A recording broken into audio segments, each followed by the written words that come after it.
وہ چچیری بہن تھی، لڑکا کہہ نہیں پایا، باپ نے بیٹی کی شادی کہیں اور کر دی۔ بخاری شریف کی حدیث ہے، بخاری شریف میں یہ واقعہ موجود ہے۔ چند سالوں کے بعد 2-3 بچوں کی ماں بن گئی وہ لڑکی۔ اس کا شوہر بیمار ہو گیا، چارپائی سے اٹھنے کے لائق نہیں رہا، بستر پکڑ لیا۔ بچوں پر بھوک کی نوبت آ گئی۔ اس نے سوچا کہ میرا چچیرا بھائی تھوڑا پیسوں والا ہے، امیر ہے، چلے اس سے جا کے تھوڑی سی مدد لے لیں۔ وہ آتی ہے، دروازہ کھٹکھٹاتی ہے، چچیرے بھائی نے دروازہ کھولا، سامنے دیکھتا ہے کہ میری چچیری بہن کھڑی ہے۔ اندر آؤ۔ کیسے آنا ہوا؟ اس نے بتایا تم تو جانتے ہی ہو کہ تمہارے بہنوئی کے بستر پر پڑے ہیں، اٹھنے کی طاقت نہیں ہے، میں عورت ذات ہوں، کتنی محنت کر سکتی ہوں، شوہر کی دوا اور علاج بھی کرانا ہے اور بچوں کا پیٹ بھی پالنا ہے۔ غریبی نے مجھے پکڑ لیا ہے، غریبی نے مجھے جکڑ لیا ہے، بچوں کی بھوک اور پیاس نے مجھے مجبور کر دیا ہے، اس لیے میں نے آج تک کسی کے سامنے ہاتھ نہیں پھیلایا ہے۔ تو میرا چچیرا بھائی ہے، تجھ سے تھوڑی سی مدد لینے آ گئی ہوں، زکوٰۃ کا ہو، خیرات کا ہو، صدقے کا ہو، کچھ بھی ہو تیرے پاس تو میری مدد کر۔ رشتہ داروں میں زکوٰۃ خیرات دینے کا ثواب زیادہ ہے، تم ہماری مدد کر سکتے ہو، میں تمہاری رشتہ دار ہوں، میں تمہاری چچا کی بیٹی ہوں۔ اچھا ایک بات اور یاد رکھیے، یہ ہمارے یہاں چلتا ہے، ہم سے جو چھوٹا بھائی ہے میرا، وہ میرے بچے کا چچا ہوگا، لیکن اگر کوئی بڑا بھائی ہے ہم سے تو اس کو کیا کہا جاتا ہے؟ بڑا باپ یا تایا، یہ جملہ کہا جاتا ہے۔ لیکن معاف کیجئے گا، حدیث کے اندر یہ بڑا باپ چھوٹا باپ یہ کچھ نہیں ہے، وہاں بڑا ہو یا چھوٹا ہو سب چچا ہے۔ ہم لوگوں کی لغتیں الگ ہیں نا، ماحول میں رہتے ہیں نا۔ اللہ کے رسول صلی اللہ علیہ وسلم کے جو باپ تھے عبداللہ، وہ اپنے 10 بھائیوں میں سب سے چھوٹے تھے اور ان کا انتقال ہو گیا تھا۔ تو غور سے اگر دیکھا جائے تو عبداللہ جو نبی کے باپ تھے ان سے بڑے تھے سب، ابو طالب بڑے تھے، حمزہ بڑے تھے، عباس بڑے تھے، سب اللہ کے نبی کے باپ سے بڑے تھے رشتے میں، وہ عمر میں سب بڑے تھے، لیکن اللہ کے رسول نے سب کو چچا کہا، سب کو حمزہ چچا، ابو لہب چچا، عباس چچا۔ اس کا مطلب یہ ہوا کہ بڑے باپ کو بھی چچا ہی کہنا چاہیے، شریعت کا تقاضا یہی ہے۔ ہماری اور آپ کی ڈکشنری الگ ہے، کیا یہ بڑا باپ ہے، چھوٹا ہے تو یہ کوئی نہیں کہے گا یہ چھوٹا باپ ہے، یہ کہے گا چچا ہے۔ دیکھیں عقل دیکھو ہماری بھوسا بھرا ہے۔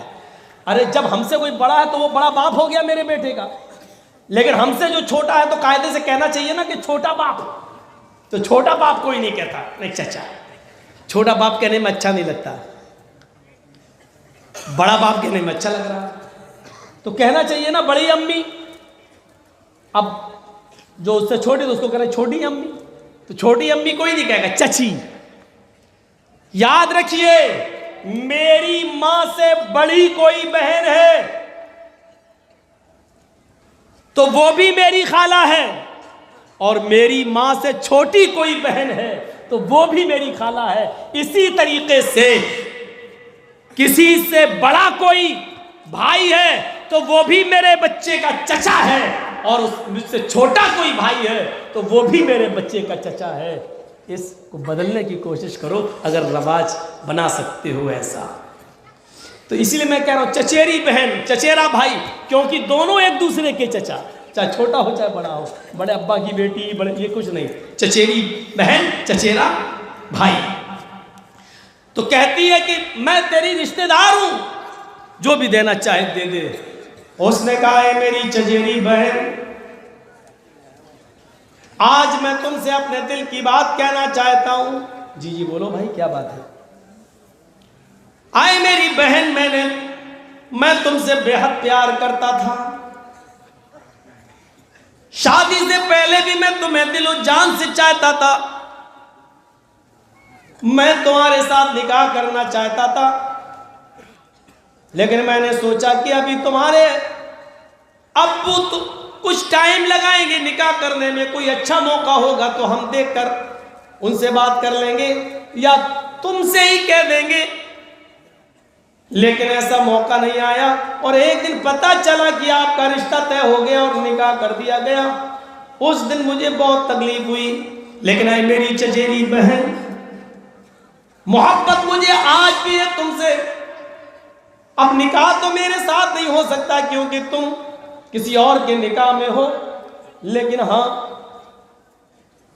محبت دل میں ابھی بھی ہے، اس لیے میں تمہارے سامنے ایک پیشکش رکھتا ہوں، آج کی رات تم میرے بستر پر آ جانا، میں تمہاری مدد ابھی کیے دیتا ہوں، اور آج کی رات ملنے کا وعدہ کرو۔ اس نے سمجھایا، شرم کرو، یہ تم کیا کہہ رہے ہو؟ اس نے کہا سوچ لو، ایک طرف تمہارا شوہر ہے جو بستر مرض پر پڑا ہوا ہے، دوسری طرف تمہارے چھوٹے چھوٹے بچے ہیں جو بھوک سے بلبلا رہے ہیں، سوچ لو، غور کر لو۔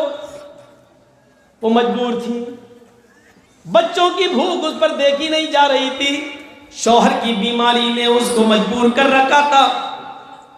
تھوڑی دیر کے بعد اس نے اس بات میں اپنا سر ہلا دیا، جیسی تمہاری مرضی، لیکن ابھی میری مدد کر دو، میں اپنے بچوں کو کچھ کھلا دوں اور اپنے شوہر کے لیے کچھ دوا لے لوں۔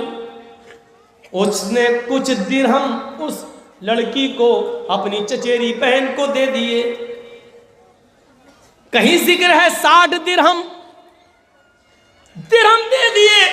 یہ لڑکی اس سے وعدہ کر کے چلی آئی، آدھی رات گزر جانے کے بعد میں تیرے بستر پر آ جاؤں گی، مجبور تھی، چلی آئی، اپنے شوہر کے لیے دوا کا انتظام کرتی ہے اور اپنے بچوں کے لیے کھانا نہ بناتی ہے، تیار کرتی ہے، کھانا کھلاتی ہے، شوہر کو سلاتی ہے۔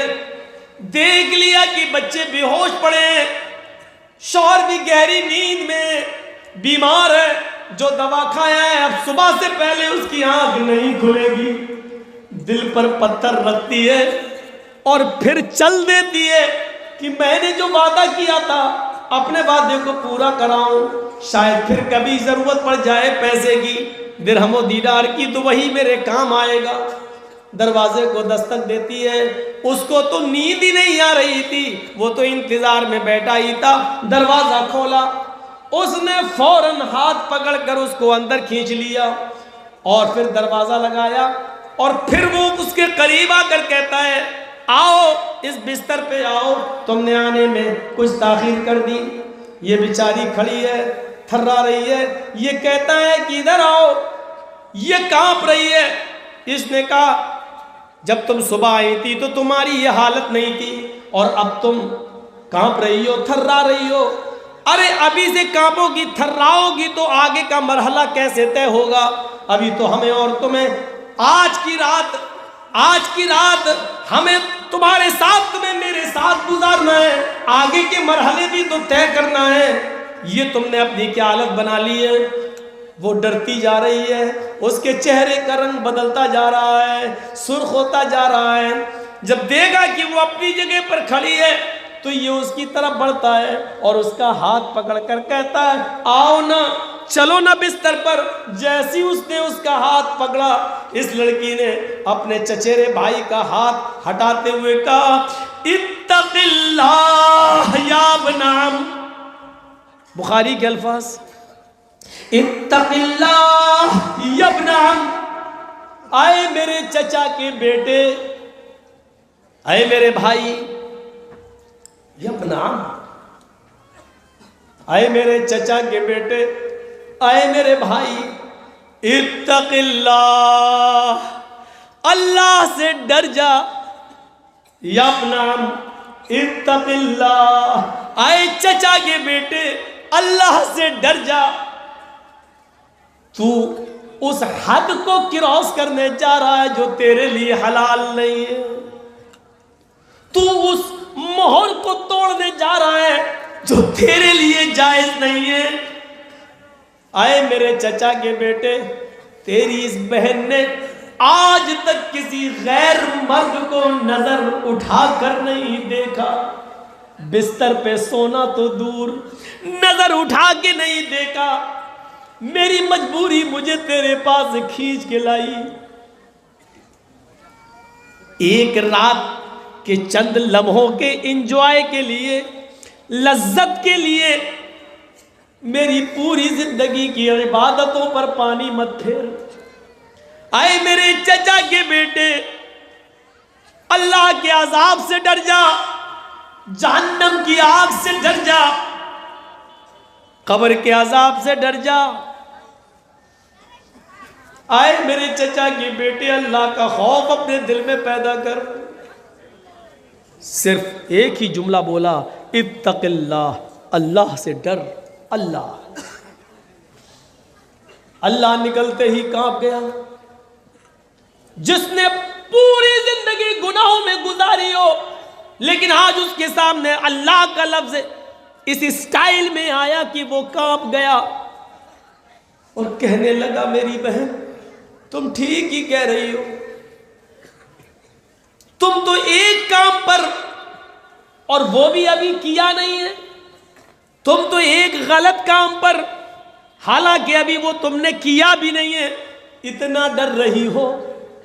ہائے میری تو ساری زندگی گناہوں میں چلی گئی، میری تو ساری زندگی گناہوں میں ملوث ہو گئی۔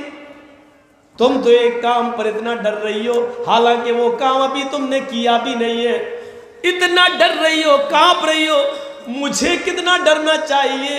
اے میری بہن جا جا، وہ میں نے 60 درہم تجھ پر چھوڑ دیے، اور ضرورت ہو تو اور لے جانا، جا، میں تیرے ساتھ اب غلط کام کا ارادہ نہیں رکھتا۔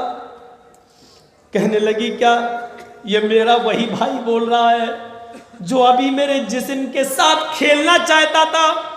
ہاں میری بہن، یہ تیرا وہی بھائی بول رہا ہے، تو جا سکتی ہے، مجبوری ہو تو پھر چلے آنا، میں تیری اور مدد کر دوں گا۔ وہ جانے لگی، دروازے کے قریب پہنچتی ہے، جانے لگی، پیچھے مڑ کر اپنے بھائی کو پھر دیکھتی ہے، کہتی ہے میں جا رہی ہوں۔ اس نے پھر مڑ کر کہا، آئے میری بہن جاؤ، لیکن ایک گزارش ہے تم سے۔ کہا کیا؟ کل قیامت کے دن جب اللہ میرا حساب و کتاب لے اور میرے نام اعمال میں گناہ ہی گناہ ہو، اور فرشتے کو حکم دے دے اس گناہگار انسان کو جہنم کے اندر پھینک دو، کیونکہ یہ اپنے نام اعمال میں کوئی نیکی لے کر نہیں آیا ہے، اور جب مجھے فرشتے گھسیٹتے ہوئے جہنم میں ڈال رہے ہوں، تو آئے میری بہن اس وقت میرے رب کے سامنے اتنی گواہی دے دینا کہ اے اللہ، یہ میرے ساتھ بھی گناہ کرنا چاہتا تھا، لیکن جب میں نے تیرا نام لیا، اللہ سے ڈر جا، تو اس نے تیرے خوف سے میرے ساتھ زنا نہیں کیا، میرے جسم کے قریب نہیں آیا۔ اگر میرے ساتھ زنا سے بچانے والا اس کو کوئی چیز تھی تو وہ تیرا ڈر تھا، تیرا خوف تھا، تیرا خشیت تھی، تیرا ڈر تھا۔ بس اتنی گواہی دے دینا، شاید تیری گواہی سے اللہ کو رحم آ جائے اور وہ مجھے بخش دے۔ یہ کہہ کر اس کو رخصت کر دیا۔ پورا واقعہ بیان کرنے کا مقصد صرف اتنا ہے کہ پوری زندگی گناہوں میں گزری تھی اس کی، اور زنا کے قریب، اور یاد کرو جس نے پوری رات دماغ ہی بنا لیا ہو کہ ابھی آتی ہوگی، ذہن بنا چکا ہو کہ ہم اس سے ملیں گے، آج دو جسم اور ایک جان ہوں گے، اور عین موقع پر اس کے ارمانوں پر پانی پھیر دیا جائے اور یہ کہہ دیا جائے کہ اللہ سے ڈر جا، کیا بیتی ہوگی۔ لیکن اللہ کا خوف اس کو کیسا تھا کہ فوراً اس نے کہہ دیا، جا، میں نے تجھے نظر انداز کیا۔ اتق اللہ، اللہ سے ڈر، یہ جملہ جیسی اس کے اندر آیا، سنا، کانپ گیا اور تھرا گیا۔